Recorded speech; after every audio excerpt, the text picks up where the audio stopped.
On va prendre une leçon de la part de Mathieu Bodmer sur la gestion d'une supériorité numérique, parce qu'il y a deux situations qui ont particulièrement interpellé Mathieu sur le match de Montpellier-Monaco, et puis on va rajouter une dernière situation de Marseille-Nîmes également. Première situation, c'est un contre Montpellierin en première période avec ce ballon qui va être récupéré, et on va arrêter l'action à ce moment-là. Dès que l'action se génère, on a un 3 contre 2 là, Mathieu. Il y a un 3 contre 2, tout à fait. Voilà, c'est une bonne déviation de la board, et puis après on connaît les qualités de la board, c'est très vertical. Dès qu'ils voient que la différence est faite, on les voit tête baissée faire un sprint.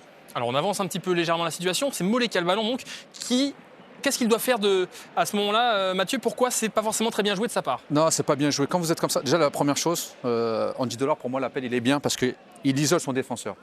Son défenseur ne peut plus, là on voit il a la tête tournée vers Mollet, mais il ne le voit plus, ça ouvre un espace. Mais là Mollet pour moi, il ne doit pas rester face au défenseur, il doit justement aller dans l'axe, repiquer, pour offrir un 2 contre 1. Isoler le 3 contre 2, le faire se transformer en 2 contre 1 et donner au défenseur, là il lui donne la possibilité seulement d'aller de ce côté-là. Là c'est trop facile pour lui.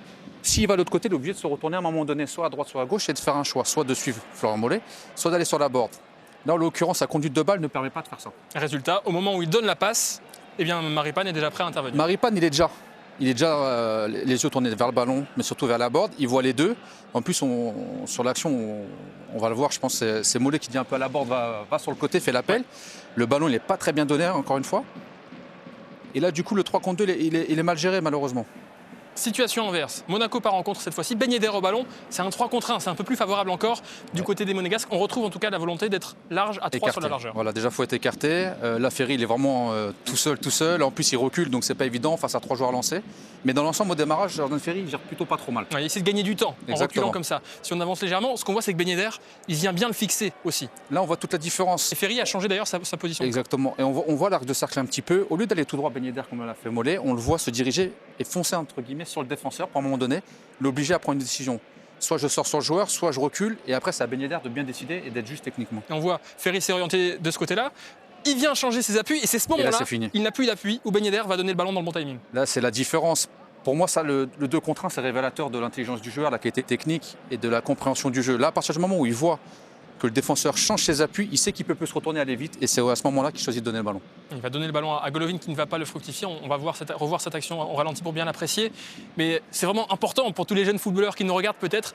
Regardez comment Ben Yedder va gérer ce 2 contre 1. Exactement. On le voit, il ne va pas courir droit. Là, il va vers le défenseur.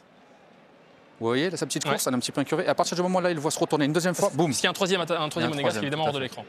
Et ça profitait à Golovin. Dernière situation, bien gérée là aussi, c'était les Nîmois sur la pelouse de Marseille. Après ce corner, attention, les coups de pied arrêtés offensifs se transforment parfois aussi en contre pour l'adversaire. Ouais. 4 contre 2 à gérer pour les Nîmois. 4 contre 2, là c'est plutôt bien géré pour le moment par les défenseurs. Voilà, ils vont essayer de gagner du temps. Quand on est défenseur, le plus important c'est de faire un recul franc en démarrage, ne pas donner de solution en espérant que les milieux défensifs ou les latéraux viennent nous aider. On avance dans la situation, on va voir que Ferrat va tout de suite venir se proposer sur la droite et on a 2 joueurs à l'opposé aussi. Il est face à Sakai. Comment vous jugez la situation, notamment les 3 autres Nîmois autour de Ferrat? Déjà, la Ferrat, il résiste à Sakai, déjà physiquement c'est bien. Après, ce qui est bien, on le voit directement sur sa prise de balle, il ne va pas côté, il va intérieur pour mettre en insécurité le défenseur. Parce que là, il y a un 3 contre 1 qui a joué. Là, pour moi, pour l'instant, les 2 appels ne sont pas top au milieu. Celui qui est à gauche doit rester à gauche, il va isoler l'autre défenseur. Mais les 2, pour moi, quasiment, ils font le même appel.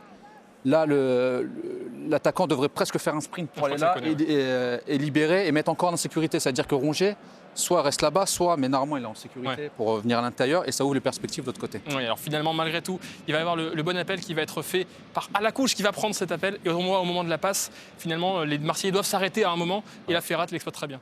Mais là, le problème, c'est qu'il recule même un peu trop. Ouais. Normalement, on apprend en centre de formation à s'arrêter à 20-25 mètres du but, ne jamais rentrer en surface parce que vous pouvez faire pénalty, évidemment. Mais ce qui est bien dans Ferrat, et ce qu'on en parlait tout à l'heure en plateau, c'est que sa conduite de balle est déjà extérieure du pied. Et entre le moment où il conduit le ballon une dernière fois et le moment où il fait la passe, c'est difficile pour le défenseur d'intervenir parce que ça va vite. Ça va très vite et ça donne un ballon aussi parfaitement dosé pour Alacouche et ça finit par un but. Voilà comment, finalement, bien gérer ces situations de supériorité numérique. On espère que la séquence va être isolée peut-être parce que Mathieu nous a appris beaucoup de choses. Comme disait Thierry Henry, si vous n'avez pas joué un 2 contre 1, c'est grave. C'est grave. Ferrat sait très bien le faire, Ben Yedder également, en tout cas on l'a vu.